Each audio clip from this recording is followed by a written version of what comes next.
नवरात्रि का उपवास और भूखी सास। सास ने पकड़ ली थी नवरात्रि के उपवास रखने की जिद। 9 माताओं के लिए 9 दिन व्रत रखूंगी।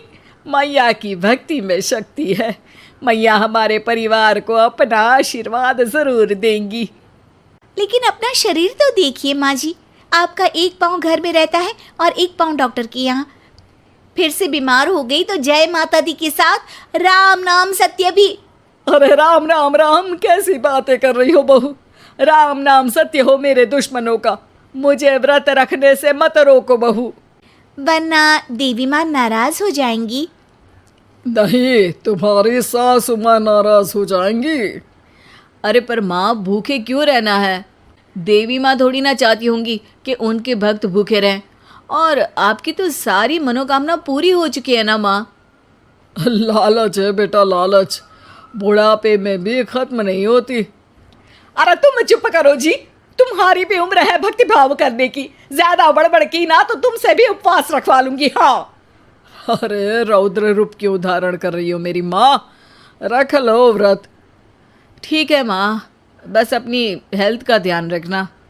अरे उसकी चिंता तुम मत करो बेटा। मैंने टीवी पे देख लिया है कि व्रत में क्या क्या खाने से शरीर में कमजोरी नहीं होती। अच्छा ही है, वरना ऐसा ना हो कि 9 दिन के बाद तुम मैया के द्वार की जगह सीधा हरिद्वार। अरे तुम मुझे हरिद्वार क्यों भेजना चाहते हो? क्योंकि अब तुम्हें मायके तो भेजने से रहा। बाबूजी, क्यों माँ को परेशान करते रहते हो?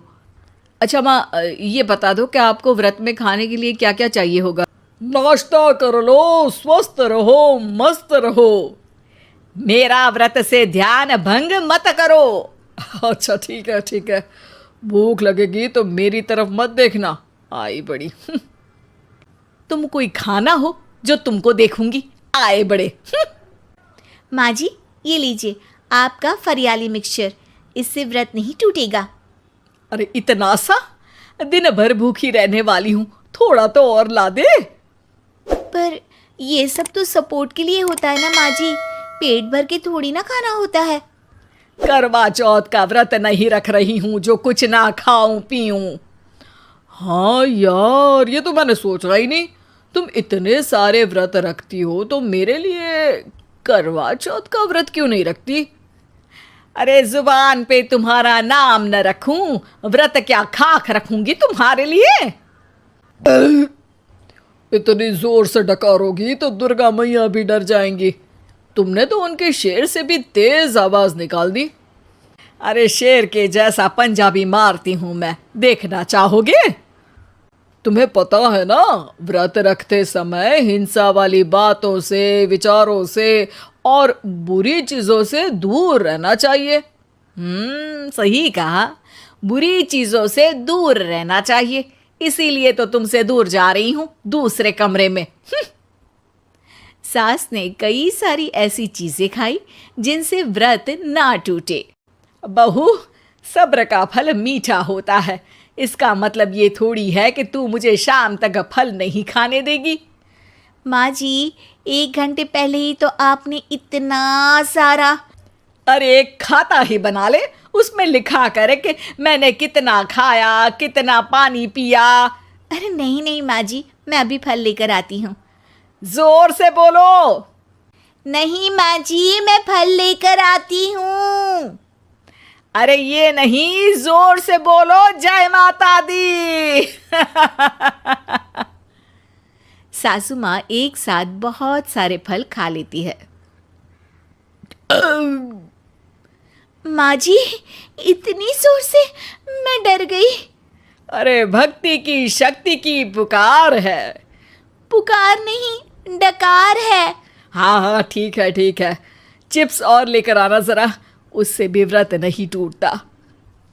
माँ जी, आज ही सब खत्म हो जाएगा, नाश्ते का ही टाइम है। अरे ठीक है ना बेटा, मैं अब कुछ खाऊंगी ही नहीं, तुझे इतनी तकलीफ है तो। नहीं नहीं माँ जी, मेरा मतलब था कि उपवास में सिर्फ इतना खाना चाहिए जितना शरीर के लिए सही रहे। स्वाद के लिए खाने से तो अच्छा है कि उपवास ही मत रखो। माता जी की कृपा तो वैसे भी बनी ही रहती है। अरे वाह बहू वाह, एक ढोलक और हारमोनियम भी लेकर आना और प्रवचन करने लग जा। श्री श्री 108 बहु ईश्वरी माता। माँ जी, मैं आपके लिए चिप्स लेकर आती हूँ। बहू की सही सलाह को भी सास नज़रअंदाज कर देती है। थोड़ी देर में बहू सास को चिप्स लाकर दे देती है। आलू की चिप्स, आहा, मजा आ गया। आलू किसी भी सब्जी में चला जाता है। आलू पनीर, आलू पालक, आलू टमाटर, आलू भिंडी और तो और पराठे में भी चला जाता है। वैसे ही इंसान को भी हर स्थिति में आलू जैसा होना चाहिए। थोड़ी देर में वहाँ ससुर जी आते हैं। क्या चिप्स खा रही हो? अरे नहीं जी, दिख तो चिप्स ही रही है। अरे तो पूछ क्यों रहे हो?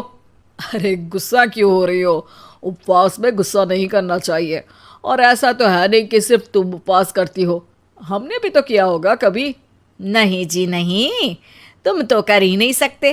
तुम उपवास में भी भेजा खाओगे और भेजा खाने से उपवास टूट जाता है। अच्छा, थोड़ी सी चिप्स मुझे दे दो, मन ललचा रहा है। नहीं, उपवास के लिए है। तुम अपना खाना खा लेना, जो भी बने। जो दिन भर से खा रही थी उसको क्या बोलते हैं?